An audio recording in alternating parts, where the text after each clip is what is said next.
എന്നാൽ പോലും ഞാൻ പറയുന്നു, ഞാൻ CM ആയി സത്യപ്രതിജ്ഞ ചെയ്യുന്ന ദിവസം സാരി ഉടുത്ത് ആ ഫ്രണ്ട് റോയിൽ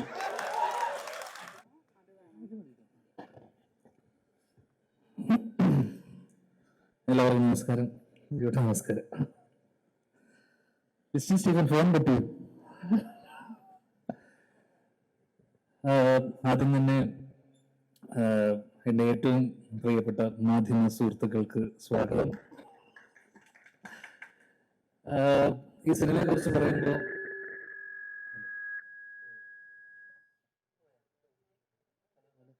ഹലോ ഓക്കെ.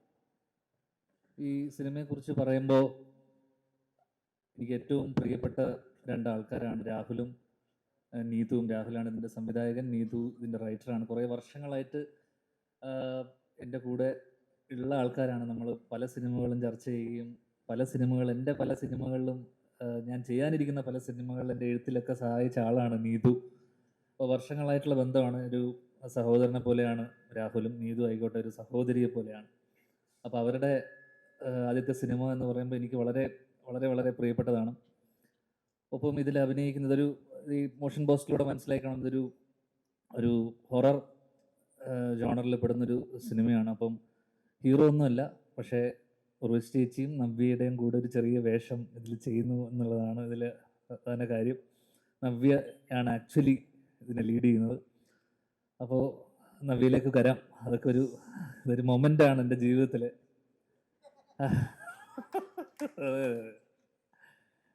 അപ്പോൾ ഇത് ഗഫൂർക്ക ഇതിൻ്റെ പ്രൊഡ്യൂസറാണ്. കോ പ്രൊഡ്യൂസേഴ്സ് ആയിട്ടുള്ള ആൾക്കാർ. ഇവരൊക്കെ വർഷങ്ങളായിട്ടുള്ള ബന്ധവും പരിചയമാണ്. അപ്പം എന്തായാലും കാസ്റ്റിൽ ഉൾപ്പെടുന്ന ആൾക്കാരൊക്കെ ബാക്കി നവ്യ കഴിഞ്ഞു കഴിഞ്ഞാൽ ഉർവശി ചേച്ചി, റോണി ചേട്ടൻ, ഇവിടെ എത്തിച്ചേരാൻ പറ്റാത്ത സിദ്ധാർത്ഥ് വരദൻ, മധുചേട്ടൻ, വിഷ്ണു, അങ്ങനെ വേറെ ആരെയും മിസ് ചെയ്തു പോയോ? ഇല്ല. ഇത്രയും ആൾക്കാർ അത്യാവശ്യം തിരക്കേടില്ലാത്തൊരു കാസ്റ്റും ക്രൂ ആണ്. ടെക്നീഷ്യന്മാരൊക്കെ എനിക്ക് പരിചയം കുറച്ച് പേര്. ക്യാമറമാനൊക്കെ ചെന്നൈയിൽ നിന്നല്ലേ. അപ്പോൾ മ്യൂസിക് അരുൺ ഇല്ലേ? അരുൺ ആണ് ഇതിൻ്റെ മ്യൂസിക്. അപ്പോൾ എന്തായാലും തിരക്കേടില്ലാത്തൊരു സിനിമയായിരിക്കും എന്ന് വിചാരിക്കുന്നു. എടുത്തു പറയേണ്ട കുറച്ച് ആൾക്കാരുണ്ട്. ഈ നമ്മൾ ക്ഷണിച്ചിട്ട് വന്ന കുറച്ച് ആൾക്കാരുണ്ട്. അതിൽ അവരോടുള്ള നന്ദി പറച്ചിലാണ് ഇനി അടുത്തുള്ളത്. അതിൽ പ്രധാനമായിട്ട് പറയാനുള്ളത്, കഴിഞ്ഞ ദിവസം ഒരു സിനിമ കാണാനിടയുണ്ടായി. ആ സിനിമയിൽ എനിക്ക് പരിചയമില്ലാത്തതും എനിക്കറിയാത്തതുമായിട്ടുള്ള പല കാര്യങ്ങളും ആ സിനിമയിലൂടെ പഠിക്കാൻ പറ്റി, അറിയാൻ പറ്റി. എൻ്റെ ദുഃഖത്തിലും സന്തോഷത്തിലൊക്കെ പങ്കുചേർന്ന വർഷങ്ങളായിട്ട് കൂടെയുള്ള ഒരാളാണ്. ആ സിനിമ സ്പാ. അതിനെ അഭിനയിച്ച ആൾ മേജർ രവി. പോയോ? എന്നോട് നിർബന്ധിച്ച് കാണാൻ പറഞ്ഞതാണ് കുടുംബത്തോടൊപ്പം. ഞാൻ കുടുംബത്തോടൊപ്പം ഇരുന്ന് ആ പടം കണ്ടു തുടങ്ങി. പിന്നെ നിർബന്ധിച്ചു. ഞാൻ കണ്ടു. അറിയാത്തതും അറിയാൻ പാടില്ലാത്ത പല കാര്യങ്ങളും അതിൽ അറിയാനുണ്ടായിരുന്നു, മനസ്സിലാക്കി. അതിൽ എനിക്ക് കണ്ടതിൽ അടുത്ത കാലത്ത് കഴിഞ്ഞൊരു 10 വർഷത്തിൽ ഏറ്റവും മാസ് ഒരു ഇൻട്രോ അല്ലെങ്കിൽ എൻട്രി ഞാൻ കണ്ടതിൽ, തിയേറ്ററിലായിരുന്നു ഞാൻ ചിലപ്പോൾ എഴുന്നേറ്റ് കൈയടിച്ചു പോയതിന്. ഇവിടെ മൈനേഴ്സിന് ഇതില്ല എന്ന് പറയുമ്പോൾ ഒരു വെടിശബ്ദത്തോടുകൂടി മേജർ അങ്കിളിൻ്റെ ഒരു എൻട്രി ഉണ്ടായിരുന്നു. അത് ഗംഭീരം എന്നല്ലാതെ എനിക്കതിനപ്പുറം ഇല്ല. നിർബന്ധിച്ച് കാണിപ്പിച്ചുകൊണ്ട് ഞാനിത് പറഞ്ഞേ പറ്റൂ. Ravi uncle, thank you for coming. അടുത്തതായിട്ട് പടം കണ്ടല്ലേ? പടം കണ്ടു. ഒരു ഹാപ്പി സന്തോഷമുണ്ട് അവിടെ. ഹാപ്പി എൻഡിങ്, ഒരു സന്തോഷം. പടം കണ്ടു. സ്റ്റീഫൻ പടം കണ്ടു. അടുത്തതായിട്ട് എടുത്തു പറയേണ്ട ഒരാൾ, 2019 ഞാനും അജുവും വിശാഖും കൂടെ നിർമ്മിച്ച സിനിമ, ഞാൻ ഡയറക്റ്റ് ചെയ്ത ലവ് ആക്ഷൻ ഡ്രാമ ഇറങ്ങൂല എന്നുള്ളൊരു അവസ്ഥ ഉണ്ടായിരുന്നു. എനിക്ക് തോന്നുന്നു ഒരു 2 ദിവസം മുന്നേ വരെ, തലേ ദിവസം വരെ പ്രശ്നമായിരുന്നു അല്ലേ. അങ്ങനെ ഞങ്ങൾ വൈകുന്നേരങ്ങളിൽ പലപ്പോഴും ഒത്തുകൂടാറുള്ള സമയത്ത് ഞങ്ങൾ വളരെ നന്ദിയോടെ സ്മരിക്കുന്ന ഒരാളാണ് സന്ദീപേട്ടൻ. കാരണം എൻ്റെ പ്രശ്നം പറ്റിയെന്ന് വെച്ച് കഴിഞ്ഞാൽ, ആ പടത്തിലൊരു ആനിമൽ സർട്ടിഫിക്കറ്റ്, ഞങ്ങളൊരു 2-3 പട്ടികളെ ഷോർട്ട്സ് ഇട്ടപ്പോൾ അതിൽ സർട്ടിഫിക്കറ്റ് വേണമായിരുന്നു ഇതിന് വേണ്ടിയിട്ട്. അത് ഡൽഹിയിൽ പോയിട്ട് വേണം ആ സർട്ടിഫിക്കറ്റ് എടുക്കാൻ.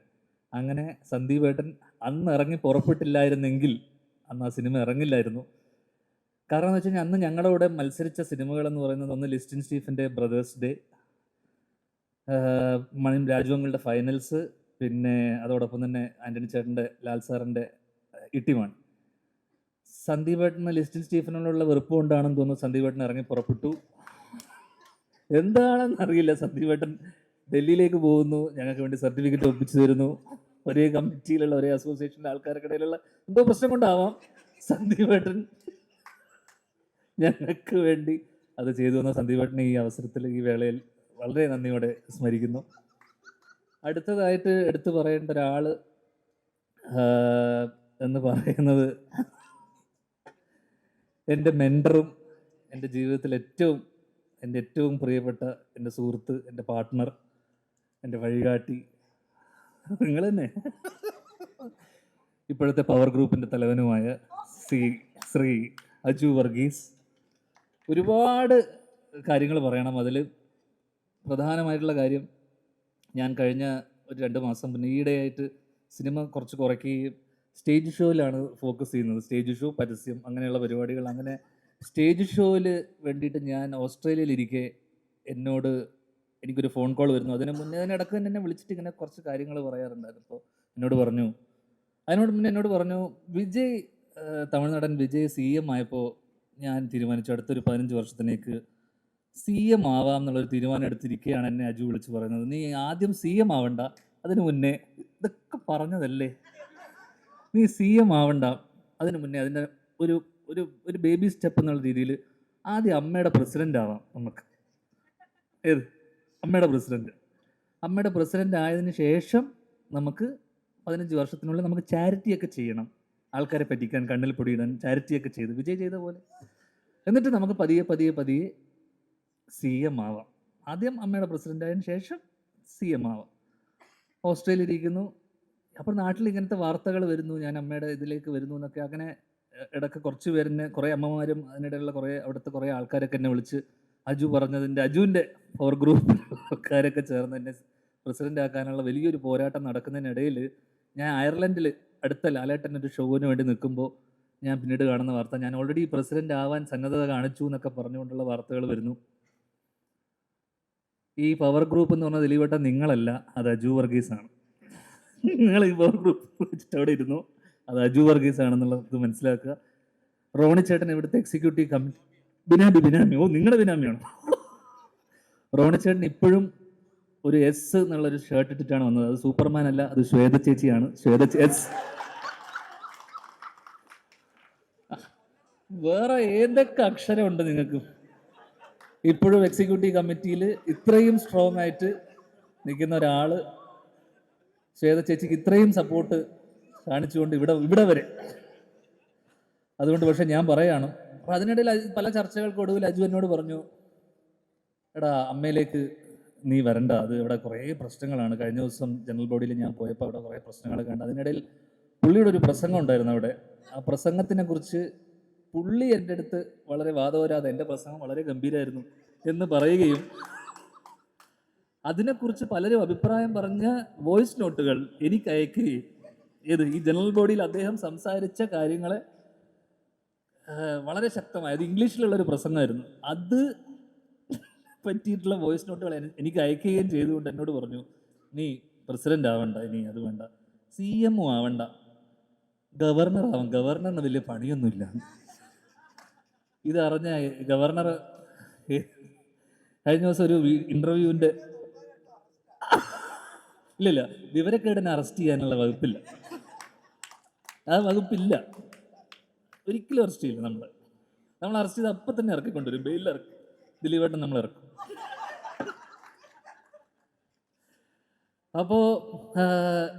അപ്പോൾ ഞാനിപ്പോൾ ഇവിടെ പറയാൻ വിചാരിച്ച സാധനം എന്ന് വെച്ചാൽ, ഒരിക്കലും അതിനിടയിൽ എൻ്റെ അമ്മ എന്നോട് പറഞ്ഞു, മോനെ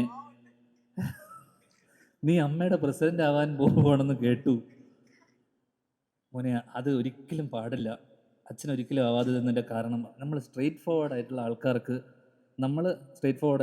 അച്ഛനെ പോലുള്ള ആൾക്കാർ, എന്നെ പോലുള്ള ആൾക്കാർക്ക് അത് പറ്റില്ല. നമ്മൾ ചില കാര്യങ്ങൾ കണ്ണടക്കേണ്ടി വരുന്നു. എനിക്കത് മനസ്സിലായില്ല. പക്ഷേ CM ആയി എവിടെയോ ഒതുങ്ങിക്കൂടാനിരുന്ന് ആഗ്രഹിച്ച എന്നെ അമ്മയുടെ പ്രസിഡൻ്റാക്കി തീരൂ എന്നടങ്ങിയ വാശിയുള്ള എൻ്റെ മെൻറ്ററിനെ ഈ വേദിയിലേക്ക് ഞാൻ വീണ്ടും സ്വാഗതം ചെയ്യുന്നു. അതോടൊപ്പം തന്നെ ഒരിക്കലും ആവാൻ പാടില്ലാത്ത, ഞാൻ ആഗ്രഹിക്കാത്ത അമ്മയുടെ പ്രസിഡന്റ് സ്ഥാനം ഞാനിവിടെ രാജിവെക്കുക. രാജിയും വെച്ചു.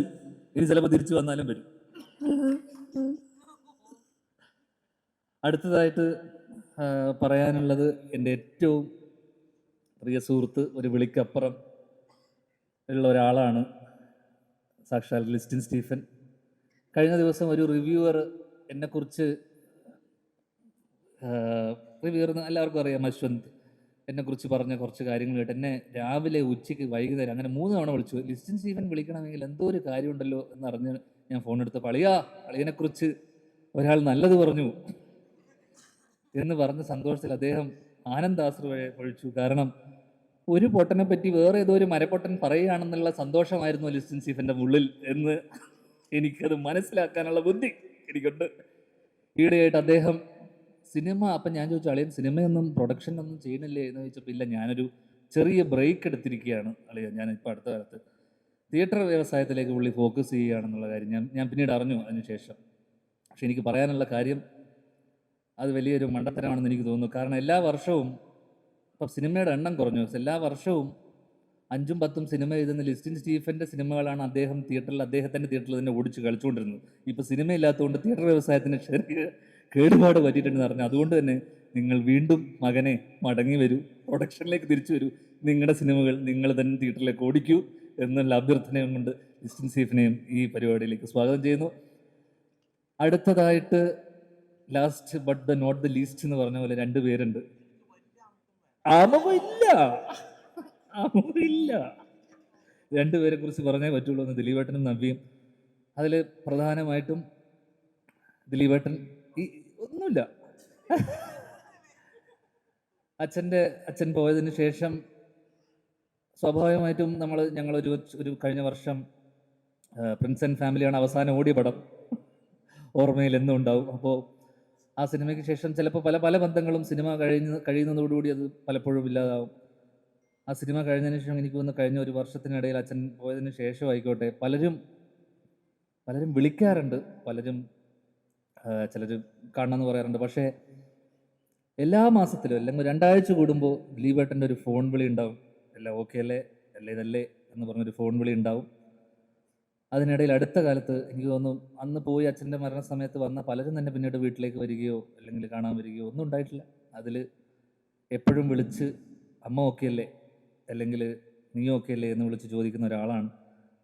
അതിലിപ്പോൾ അടുത്ത് എനിക്ക് തോന്നുന്നു കഴിഞ്ഞ 2 ആഴ്ച മുന്നേ വിളിച്ചിട്ട് പറഞ്ഞു ഞാൻ അങ്ങോട്ട് വരുന്നുണ്ടെന്ന് പറഞ്ഞിട്ട് എന്നെ 3-4 തവണ വിളിച്ചു. ഞാൻ ഫോൺ എടുത്തില്ല. എന്നോട് പറഞ്ഞു എനിക്ക് അമ്മയൊന്ന് കാണണം, ചേച്ചിയും കൂട്ടി ഞാൻ അങ്ങോട്ട് കാവ്യനെയും കൂട്ടി വരുന്നുണ്ട്, നീ അവിടെ ഉണ്ടോ എന്ന് ചോദിച്ചിട്ട്. അപ്പോൾ ഇപ്പോഴും അച്ഛൻ പോയതിന് ശേഷവും അമ്മയെ കാണാൻ വേണ്ടി അദ്ദേഹം വരാനിരുന്നാണ്. ഞാൻ കാരണം അത് മുടങ്ങിപ്പോയി. അപ്പോൾ ഇപ്പോഴും ആ കരുതലും സ്നേഹവും ഉണ്ട്, അതെപ്പോഴും ഉണ്ടാവണേ എന്നുള്ളൊരു ഇത് മാത്രമേ ഉള്ളൂ. ഒരുപാട് സന്തോഷം. ഇങ്ങോട്ട് ഞാൻ വിളിച്ചപ്പോൾ, ഞാൻ ഇന്നലെയാണ് വിളിച്ചതിന് വിളിച്ചപ്പോൾ തന്നെ ഓടി വന്നതിന് ഒരുപാട് സന്തോഷവും നന്ദി അറിയിച്ചു കൊള്ളുന്നു. ലാസ്റ്റ് വീണ്ടും നവ്യയിലേക്ക് പറയുമ്പോൾ ദൈവം ചില ആഗ്രഹങ്ങൾ അവസാനത്തേക്ക് ചിലപ്പോൾ മാറ്റിവെക്കുന്നു പറഞ്ഞ പോലെ നവ്യ എനിക്ക് തോന്നുന്നു ഞാൻ ഏതോ എൻ്റെ ഇൻ്റർവ്യൂ ജീവിതം തുടങ്ങിയ കാലം മുഴുവൻ തുടങ്ങുന്നത് ആ ഒരു ഇതിലാണ്, നവ്യയോടുള്ള ഇഷ്ടം പറഞ്ഞുകൊണ്ട്.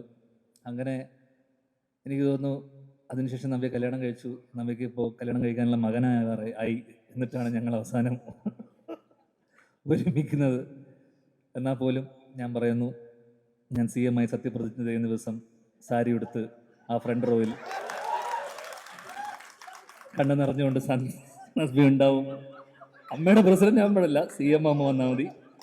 കണ്ണു നനച്ചുകൊണ്ട് നവ്യ ഉണ്ടാവും എന്നുള്ള എല്ലാ പ്രതീക്ഷയോടെ ഞാൻ നിർത്തുന്നു. നന്ദി, നമസ്കാരം.